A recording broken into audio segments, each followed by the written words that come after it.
But you are hasty folk, I see, said Treebeard.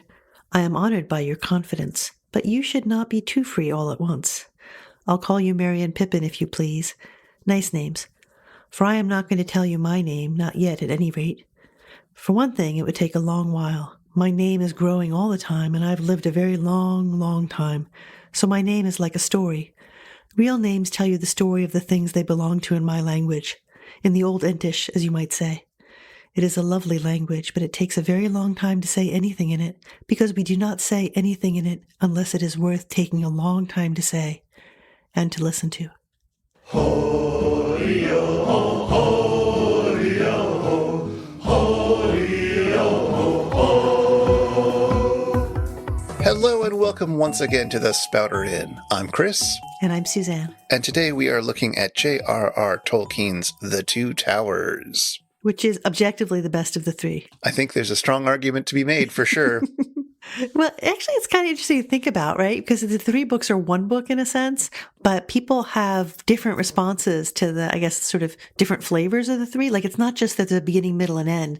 They have very different flavors, I think. I think that makes sense. I think, the whole book, the whole Lord of the Rings is separated into 6 books. Right. And then you've got the 3 novels that were published originally, and those are each in 2 books. And I think here in The Two Towers, we feel that split the most because the first half is the adventures of Aragorn and Legolas and Merry and Pippin. And the second half is just Sam and Frodo and Gollum. Mm-hmm. It's really 2 groups, like 2 subgroups, right? Yeah, they're entirely separate stories. They're happening at the same time, but you're told one whole thing at once, and then you have to sort of mentally weave them back together to understand how they occasionally relate to each other. Mm-hmm. Which is kind of a neat choice, really, that they're concurrent, yet you have to really work for that as a reader.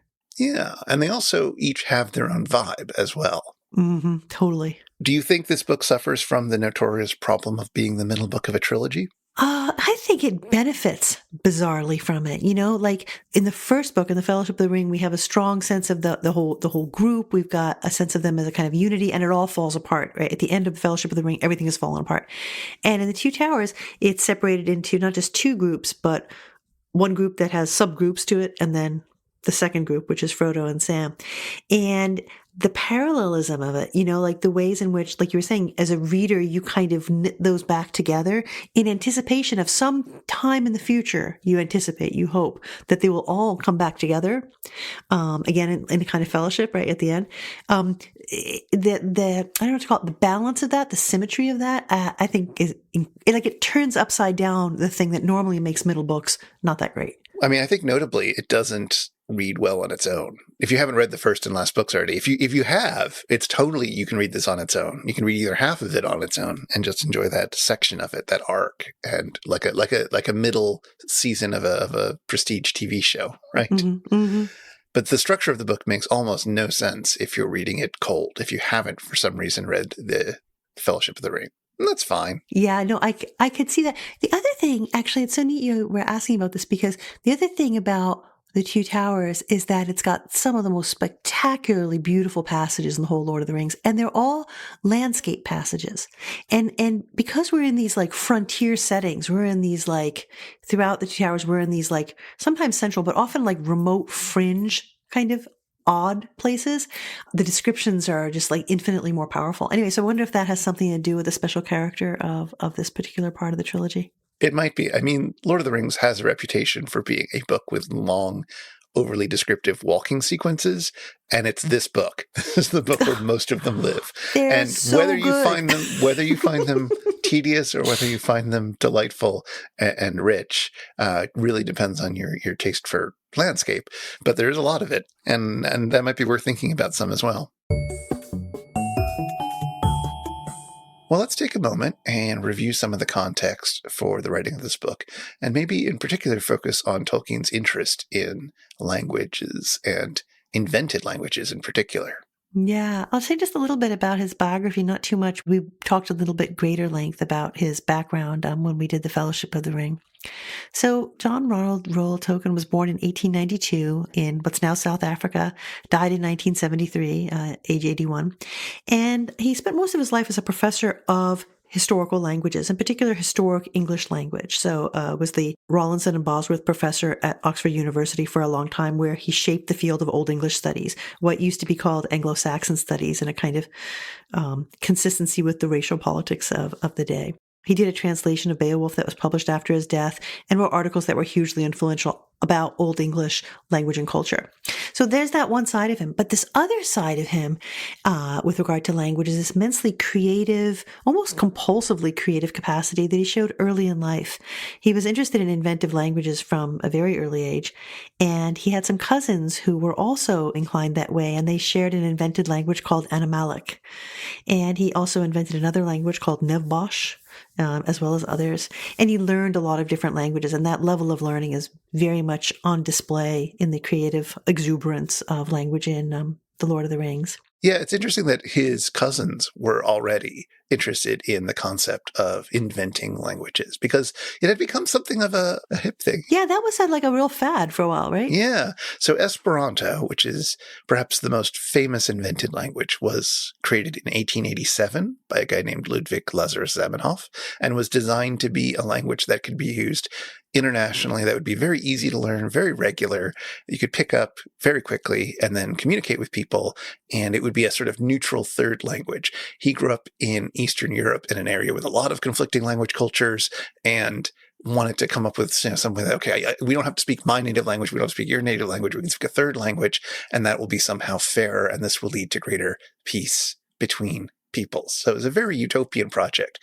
And while it wasn't the first such project of its kind, it was the most successful, and it became pretty big in the years up till basically World War II.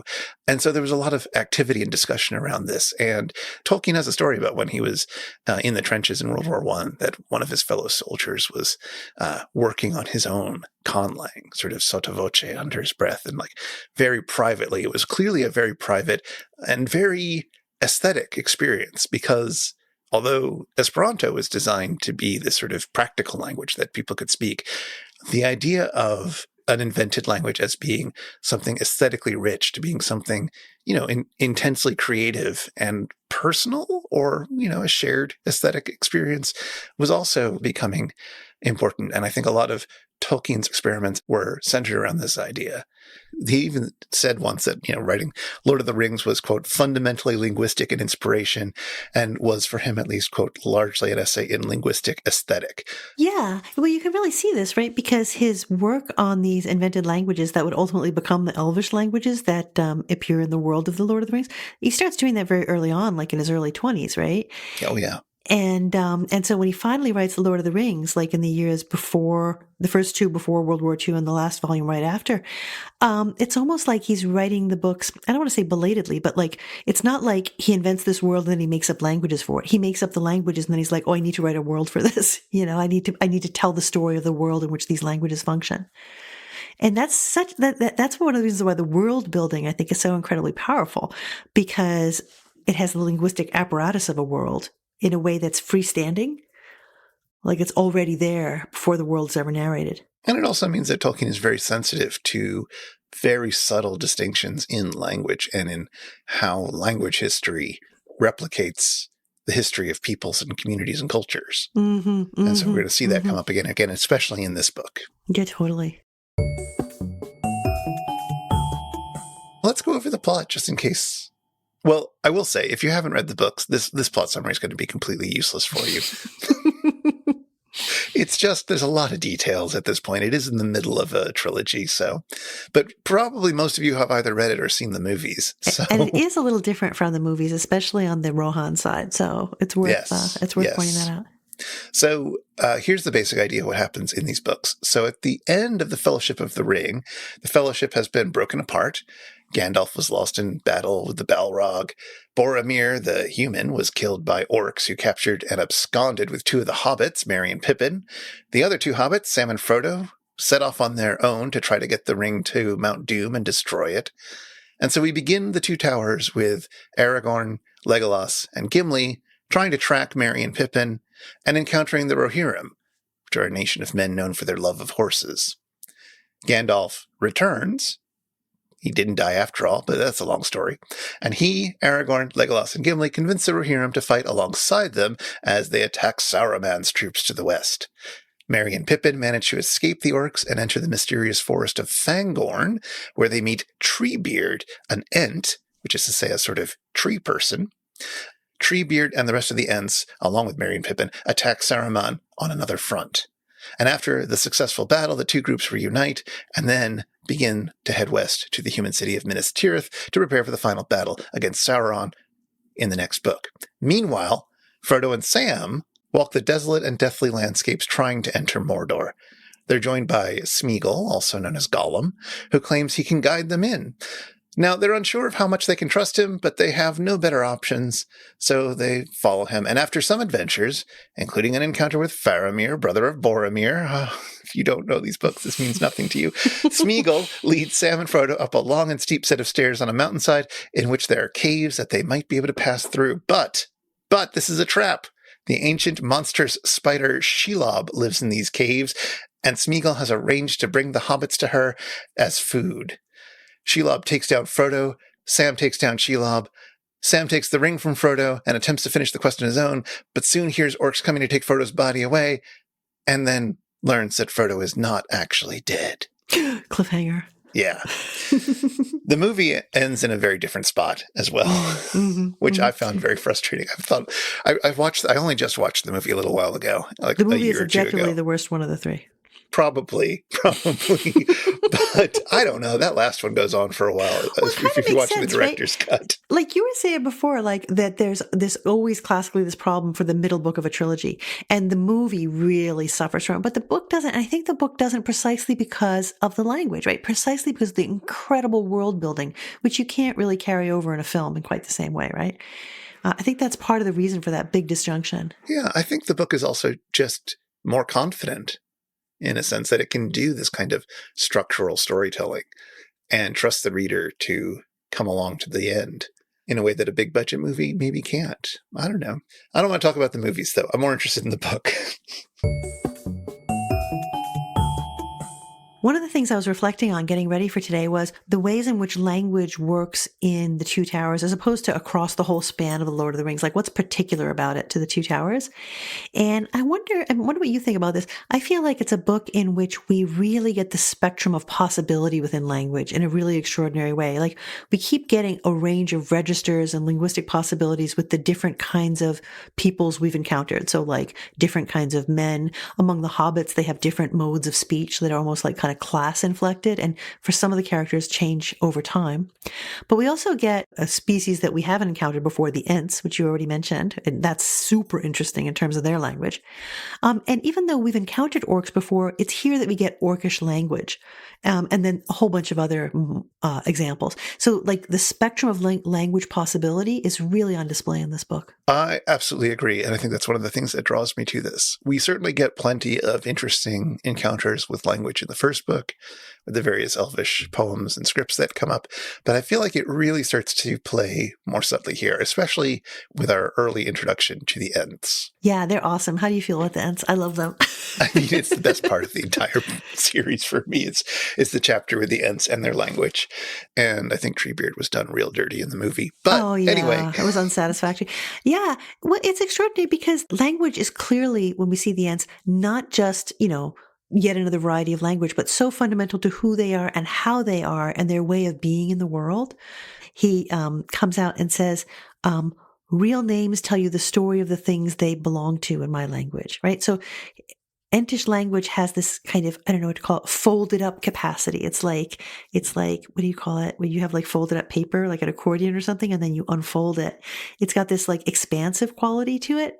So much is packed into it. And he illustrates this phenomenon just a little bit later in the same passage, right? A little after the one we used for the opening, where he says, he's talking to, Merry and Pippin, and he says, I can see and hear and smell and feel a great deal from this.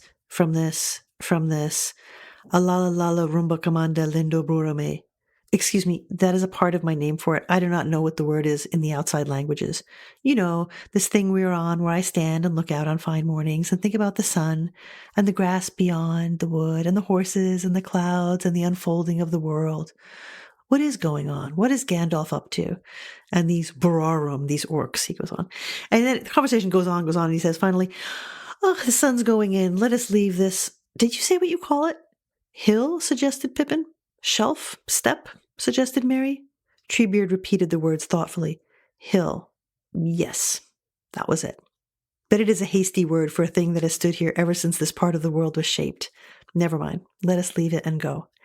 And it's just this neat little passage, right? Like hill. The word for hill, like for them, isn't just that little word I read a couple minutes ago, but it goes on and on, right? That's only part of my name for it, he says, right? So you narrate, like when you use the word, you narrate so much that comes out of it. Anyway, so I just love that accordion-like quality that he stretches out for us there momentarily, and then we see it elsewhere too. Oh, absolutely. And I think before we go too much further, we should say one notable feature of the Ents is that they have incredibly long lives. And Treebeard in particular is one of the oldest people that we meet in the book. So he's been around for thousands of years. And what does that do to your sense of language is one of the questions that Tolkien's suggesting here. Yeah, no, it's a neat thing, right? Because even though like Tom Bombadil, who we don't get in the movies, we get in the book, which we discussed last time, is clearly part of this very, very old world. There's this really explicit moment when Gandalf says to Theoden, the king of the Rohirrim, he says, when you see Treebeard, you'll learn much, for Treebeard is Fangorn and the eldest and chief of the Ents. And when you speak with him, you'll hear the speech of the oldest of all living things. So like they're the oldest, but their speech is, how can I put it, fundamental to that great age. Like it's part of the power of their great age, right? It's not just they've been here all this time, but their speech has persisted over this time. Exactly. And it reflects that in a different way than how Tom Bombadil's elliptical speech and, tendency towards song like riddles riddle, almost. Yeah. How that reflects his sort of disconnect, like long-term disconnect from the world. This is actually a much more situated approach to it, where the words for things tell the stories of the things and perhaps tell the story of your relation to the thing. It's very interesting to look at that passage you just read as a kind of calque, as a kind of word for word, so to speak, translation of his name for the hill. The thing we are on, where I stand and look out on fine mornings and think about the sun and the grass beyond the woods, et cetera, et cetera. Like, is that his description of it, or is that the word, or is it both? And the fact that starts with the thing we are on, which obviously isn't what you would always call the hill. And, I don't know if that's actually meant to be part of the Entish or not, but there's the suggestion that it can be that situational, that the fact that we're on it now is part of its story and part of its identity. Yeah. Well, this is something we thought about in other contexts, right? The way in which languages, how can I put, your world and the way you see it is constructed through the language you live it in, right? And that's why learning other languages, especially languages that are quite remote in terms of their structure and their, the nature of their grammar, ones that are quite different from the one that you might be most familiar with, really kind of give you this mind-blowing alternative, right? And probably the conlanging, right? Constructing languages gives you a similar kind of sense of being unmoored from your expectations. Oh, yes, certainly within other conlanging traditions or experiments and so forth, you have people who are inventing languages that are intended to get you out of your comfort zone and to make you rethink your relationship with language in interesting ways. That is absolutely one of the joys of aesthetic conlanging. We don't usually get that as much from Tolkien, who's particularly interested in sort of replicating the language structure and family trees and so forth that were understood to be in European languages at the time. Mm-hmm. So it's really remarkable. It's really delightful to see him just let his imagination run here. Yeah, and it's great because Entish gives you this standpoint from which you can see the other languages. Like it kind of defamiliarizes the other languages a little bit as well. Like there's this neat moment where, occasionally Treebeard will refer to what the name is and what it might be in your language. Like, so he's giving you a kind of a reminder that language always has these alternative forms it can take. There's this one moment when he's going to tell the story of the Ents and the Entwives. So the tragic story of love and loss, that the Ents have experienced. And he decides to tell them or to recount for them a song. He says this. He says, there was an elvish song that spoke of this, or at least so I understand it. It used to be sung up and down the great river. It was never an Entish song, mark you. It would have been a very long song in Entish. I'm like, you bet. But we know it by heart and hum it now and again. This is how it runs in your tongue. So, what the song could have been if it was an Entish, what it is in Elvish, and I'll put it in your tongue, presumably the common tongue, right? The common speech. He gives that version of it. So the plethora of possibilities of language, there are a number of times we get a sense of that in this book, and that's just a neat one, I think. There is a particularly interesting moment when Treebeard starts chanting. Mm. And I don't think it's the poem that you were speaking of. I believe this is happening when he's walking throughout the forest with the hobbits carrying them. Mm-hmm. And gradually the hobbits became aware that he was chanting to them. And what he's saying is, in the willow meads of Tazarinen I walked in the spring. Ah, the sight and the smell of the spring in Nan-Tasarian. And I said that it was good. I wandered in summer in the elm woods of Osiriand. Ah, the light and the music in the summer by the 7 rivers of Osir. And I thought that was best. And it goes on like this, which I found very interesting. Hear me out. This is a thing. This is sort of a little thing I tend to think about, because there's no recognizable metrical structure going on here. Mm-hmm, right. I noticed that too. I was wondering about that. Doesn't rhyme. It doesn't have a meter. It's not even doing that Old English thing with the alliteration. The alliteration. Yeah. I've always wondered about that passage because it really sticks out compared to the other poetic passages. What it reminds me of are some of the biblical passages of poetry, which have traditionally been rendered into English, but also Latin, as this kind of ecstatic, high-register speech, but that doesn't have any structure to it in the language the way that we might expect if we're used to meter and rhyme and alliteration and other microstructures within our language. Mm-hmm. So to me, this reads like a kind of translation of that biblical poetry.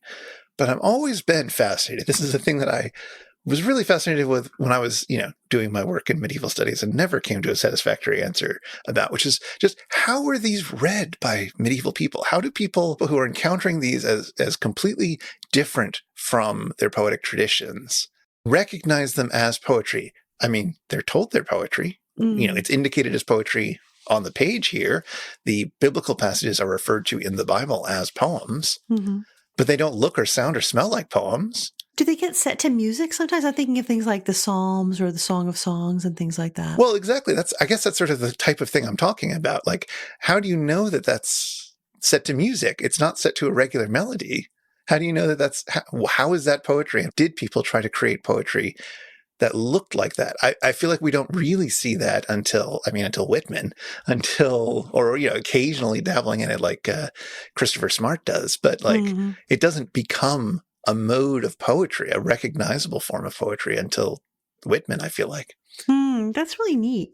I don't know. That's just a little thing that this passage reminded me of. And it's like, but specifically for this, it is again like what I associate with biblical poetry, which is to say very old poetry that is not following familiar rules of poetics, which just makes it sound all the older. But you know what strengthens that reading of what's going on there is the orality of it, A-U-R, right? Orality.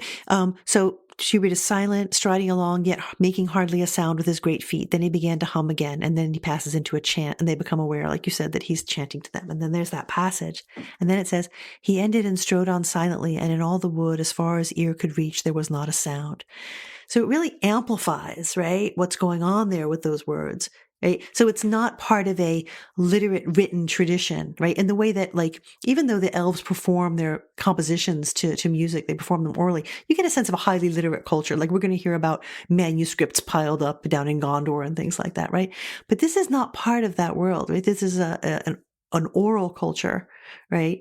Fully, in a sense that's a bit different. And so the utter silence that precedes and then closes it is almost, heightening that effect. Yeah. One last thing about the Ents is that it's delightful to see the Hobbits' reaction to Entish. Yeah. When the Ents all gather together to discuss what they're going to be doing about Saruman and all this, the Hobbits overhear it. And though he could not catch or understand any of the words he supposed the language was Entish, Pippin found the sound very pleasant to listen to at first, but gradually his attention wavered. After a long time, and the chant showed no signs of slackening, he found himself wondering, since Entish was such an unhasty language, whether they had yet got further than good morning, and if Treebeard was to call the roll, how many days it would take to sing all their names. I wonder what the Entish is for yes or no, he thought. He yawned.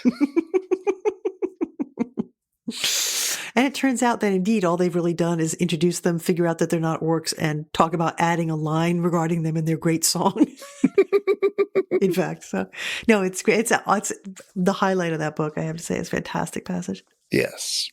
The other great language that we meet and encounter is Orkish, which has got surprising amount of variety to how language is working for them. Like, it really gives us a window into, if I can call it, Orkish culture. Now, orcs. What are orcs?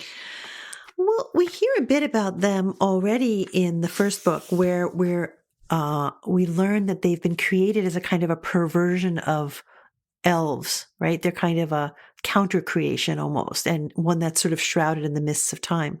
But even though they're part of that early sort of counter creation, there's also a renewal of that through Saruman's development of I think it's the Uruk-hai, another sort of more advanced model of orc. Yeah, Orc 2.0.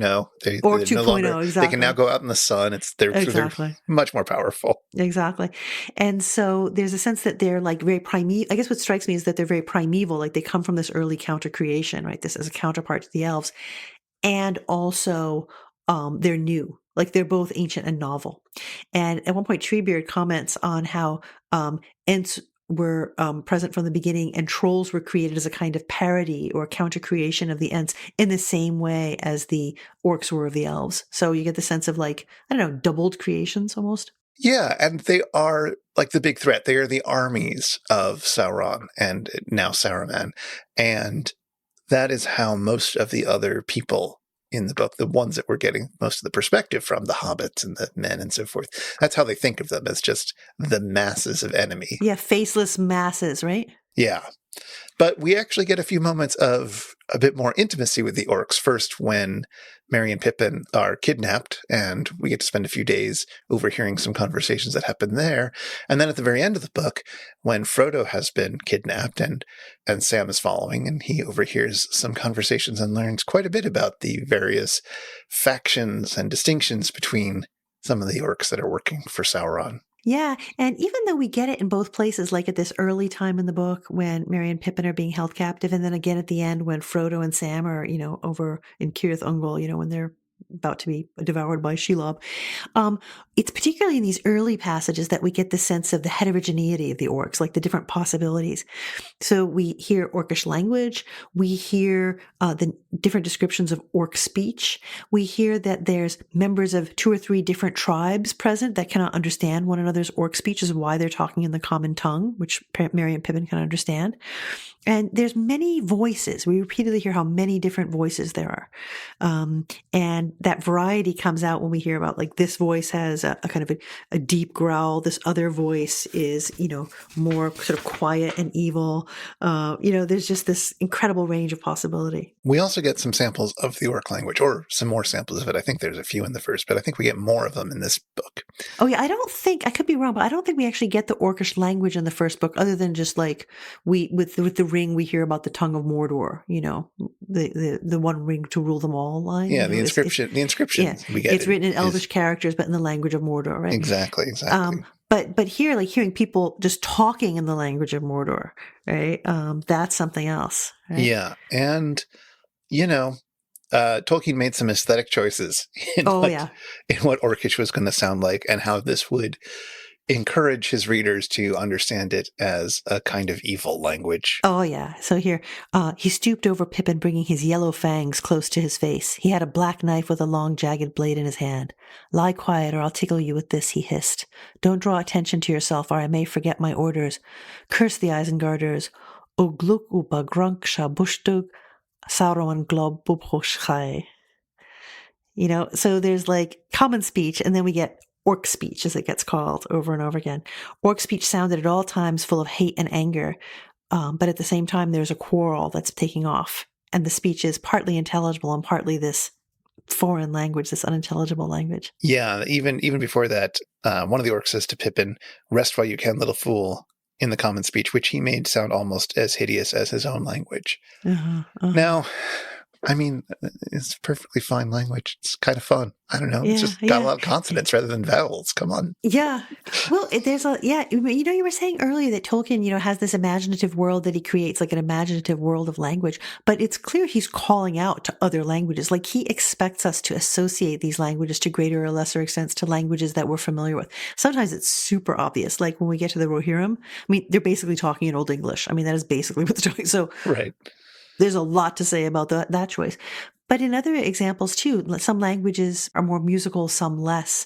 Some are euphonious, right? Some are harsh.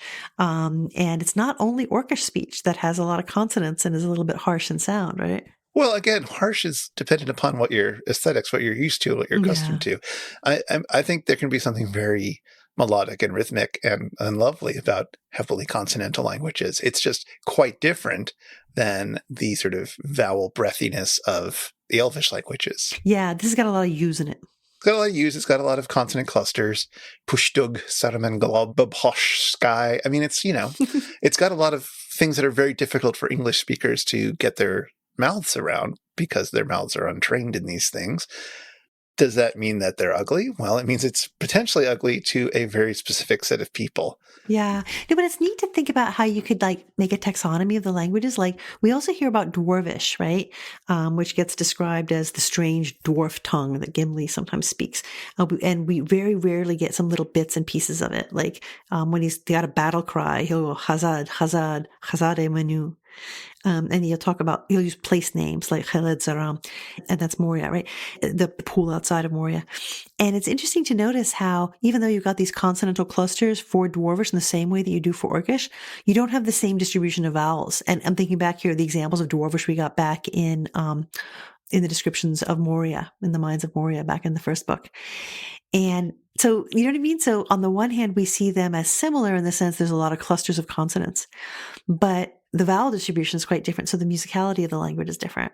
I think that's so interesting. And it looks like Dwarvish doesn't have nearly the density. I mean, as you were saying, the level of it. The clusters aren't as clustered in Dwarvish, even if you do find more than you'd find in Elvish. Yeah. But there you go. You've got this clear ranking of what is pretty and what isn't. That's right. So he's made some choices. But one of the interesting things, again, is that we get to see the wide variety of both linguistic registers and dialects of Orkish languages that separate different groups of orcs, as well as the different cultural things, which maybe you wouldn't have expected just knowing that they're all sort of artificial creations of Sauron that are designed to be his armies. You think, okay, well, they're all going to be basically copy-paste. No, they're quite distinct and quite individual. Yeah, there's like a political division clearly that has to do with the Isengarders or the people who have come from Sauron's stronghold. So people who are the followers of Saruman versus the people who are the followers of Sauron, right? Who are like rival bad guys, basically, right? And so that's going on. So there's kind of a political division. But then there's also a sense of like different, I don't know what to call it, different almost ethnic character to the groups. And then also at the level of the individual characters, whether we're with Grishnach or Ugluk, they have different motives, different sensibilities. And we get all of that. And the language plays a big part in the characterization. I find myself really liking the orcs. Especially the ones in Mordor that we meet at the end of the book. Yeah. I just think, they've had it real bad. They do. They've got a real raw deal here. And what did you make of the sort of what I keep thinking of as a class-based vernacular? Like these guys talk in a urban English dialect. Yeah, well, it's translated into that, yeah. No, but that's what, yeah. And that gets sort of unpacked for us in the appendices, right? But that's clearly the register we're meant to understand them as inhabiting, which I find so interesting and weird. Yeah, they're meant to be working class. Yeah. And urban, I think. And a bit urban. Well, and certainly they live in what seems to be a more densely populated lifestyle than anyone else that we've met so far. We haven't made it to Minas Tirith yet, so yeah. Yeah, so when we're here, near the end, when there's a couple of different orcs talking together, there's Shagra and Gorbag. Hmm. Shagrat's talking. He says, "Garn," said Shagrat. "She's got more than one poison. When she's hunting, she just gives him a dab in the neck and they go as limp as bonefish, and then she has her way with them. Do you remember old Ufthak? We lost him for days. Then we found him in a corner. Hanging up he was, but wide awake and glaring. How we laughed. She'd forgotten him maybe, but we didn't touch him. No good interfering with her. Nah, this little filth, he'll wake up in a few hours."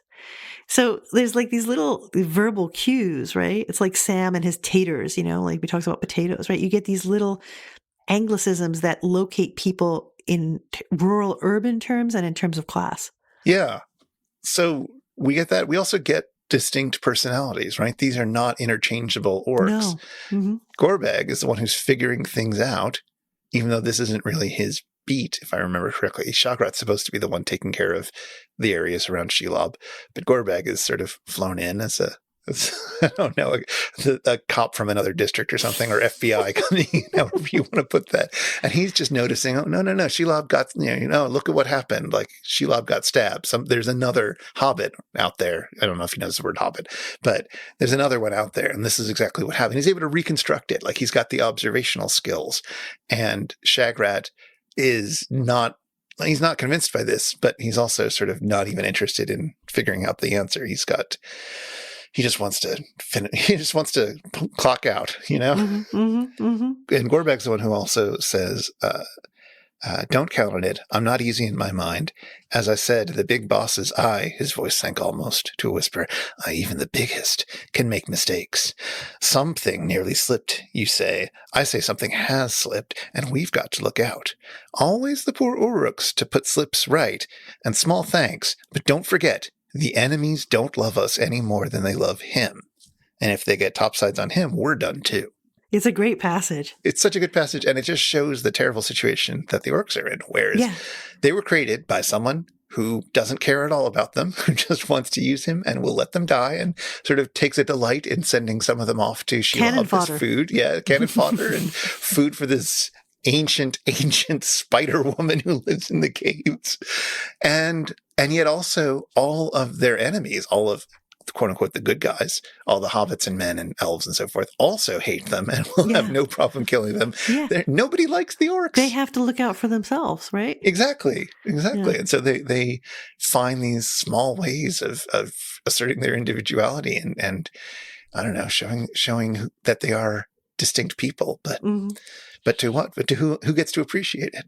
Yeah. I mean, people and not people, right? That's what's so fascinating about them, I think, is that we clearly see them as people in a sense, like in this broad sense, right? When they're having these exchanges, and yet they're clearly completely dehumanized by quote unquote the good guys. Like there's no question of seeing an orc as anything other than just this abject thing.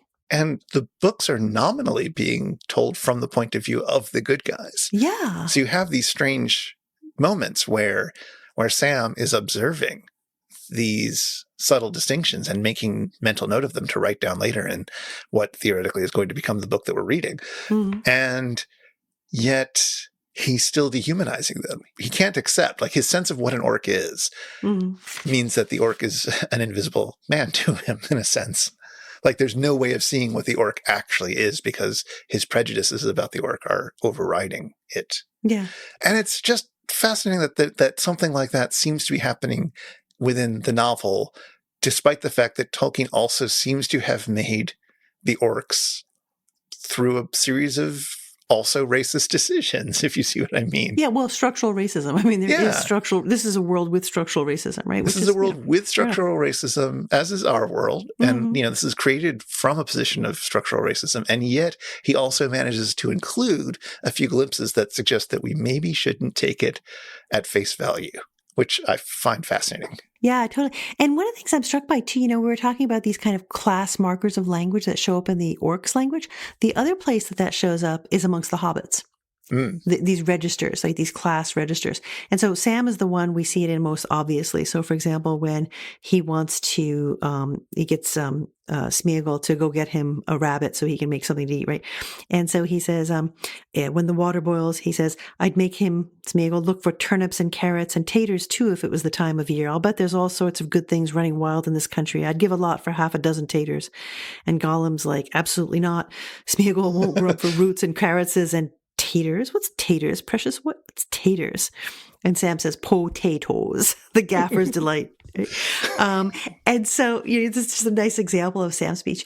On the opposite end of that is Frodo's speech, which is at times extremely fancy. So, for example, when they're talking to Faramir, just a few pages later, Frodo says, "Farewell, think what you will, I am a friend of all enemies of the one enemy. We would go with you if we halfling folk could hope to serve you, such doughty men and strong as you seem, and if my errand permitted it, may the light shine on your swords." Right. So there's this fancy register. But we also see, and I think this is the most interesting character to see it in, Pippin, if you notice, his speech shifts in register. So early on, his register of speech is not too different from Sam's. Like it's not quite where Sam's is, but it's in that, it's colloquial and not elevated.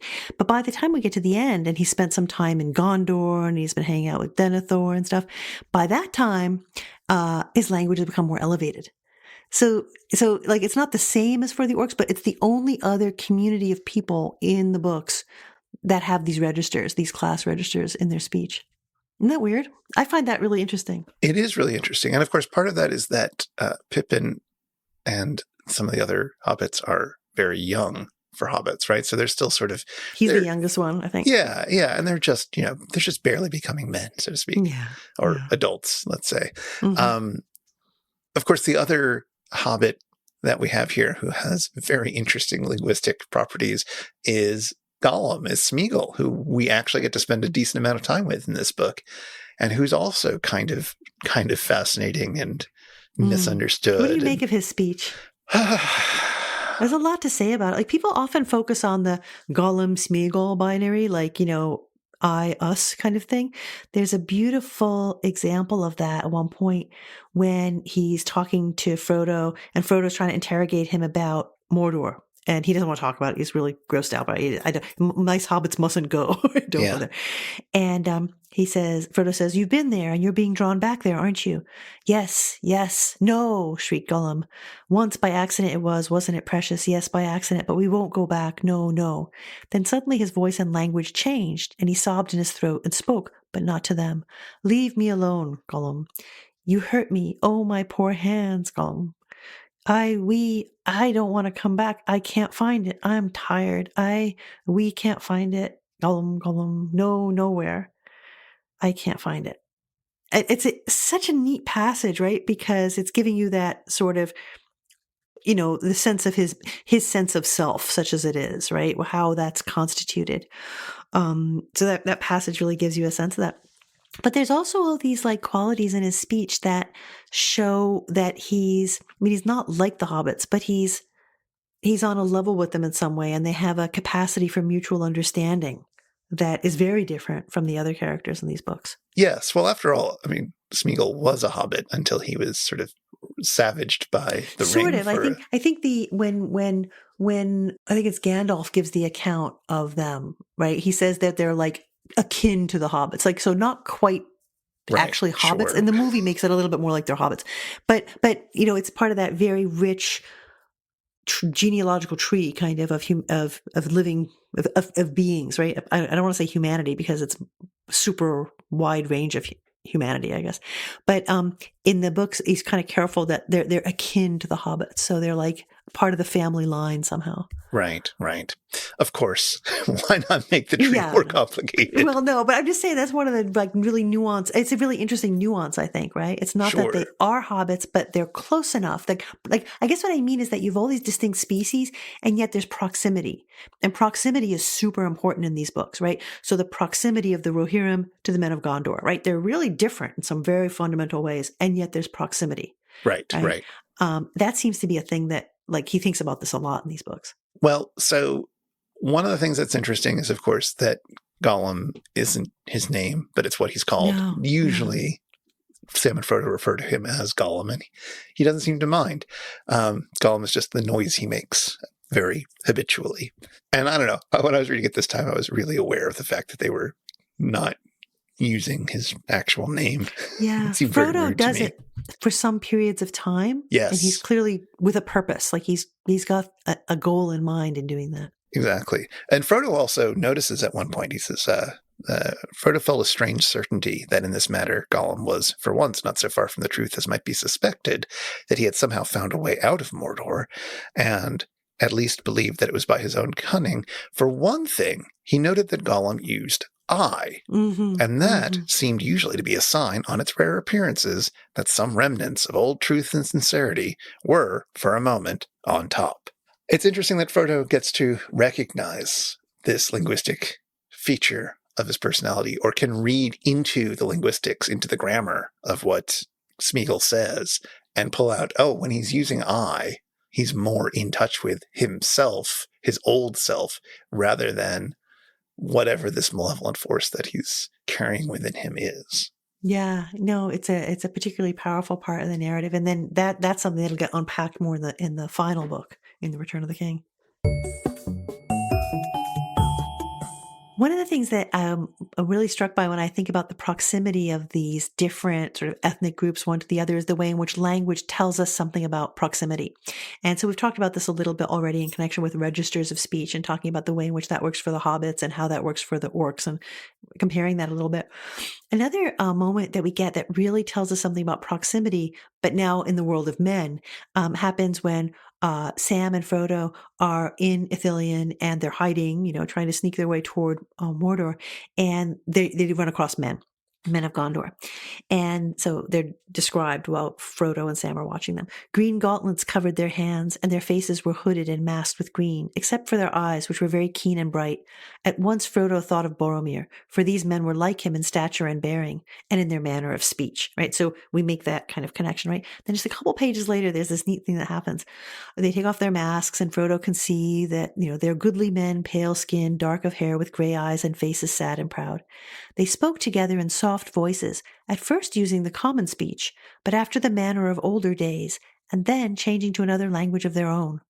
To his amazement, as he listened, Frodo became aware that it was the elven tongue that they spoke, or one but little different, and he looked at them with wonder, for he knew then that they must be Dunedain of the south, men of the line of the lords of Westerness. There's a lot going on here. So first, the common speech is a thing everybody uses. Like when they go to Rohan, they want to go see Theoden at Meduseld, at the seat, the royal seat, and at the guards are like address them in the language of the Rohirrim and not in the common speech. And the Gandalf and Aragorn and Gimli and Legolas are kind of freaked out. They're like, why do you not talk the common speech to us? And they're like, the rule is that only people who know our speech can come in, right? So this idea of the common speech is something we've heard about in other places as well. So these guys talk the common speech, but it's like old fashioned, right? After the manner of older days. So that's already sets them apart a little bit. They've got this weird common speech and then change to another language of their own. And it turns out that it's not simply a language of their own. It's a language that is the elven tongue or one but little different, right? And in that or one but little different, you get a lot going on, right? Because it means that they're proximate to the elves, right? That they have had contact in some meaningful kind of way, and yet they're different, right? So that's what I mean by proximity, right? And we saw something similar before when we saw Moria back in the Fellowship of the Ring. Remember they're outside the gates of Moria and they're trying to figure out how to get in there. And it says, speak, friend, and enter, right? And they're trying to figure out how to do it and how to figure out how to do it. It's impossible. And finally, Gandalf's like, oh, melon, he says, right? He uses the elvish word for friend. So we can see how the dwarves of the time of the construction of Moria are in that sort of state of proximity with the elves, which has become an estrangement over the many years. So I just think it's so fascinating the way in which we have these distinct peoples, right? And yet, right, there's proximity. And language is the place where proximity is made visible. It's so cool. Oh, absolutely. And it ties in with something Faramir says, I believe, a little bit later, where he says, yet now the Rohirrim are grown in some ways more like to us, enhanced in arts and gentleness. We too have become more like to them and can scarce claim any longer the title high. We are become middlemen of the twilight, but with memory of other things.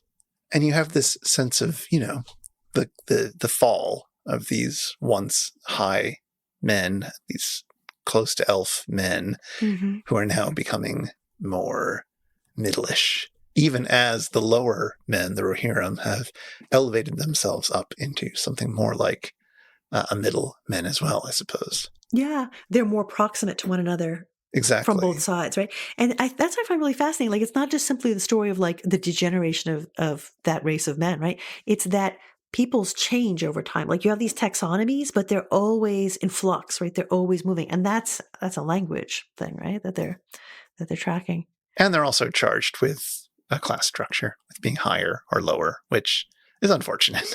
Yeah. Yeah. I love the way we get these moments every now and then are almost like refract the multiplicity of language, like where we get a sense of the different possibilities of the ranges of language. Like we saw some of those when we were talking about the ents and how Treebeard would say, oh, this is how it would be in Elvish and this is how it would be in common speech.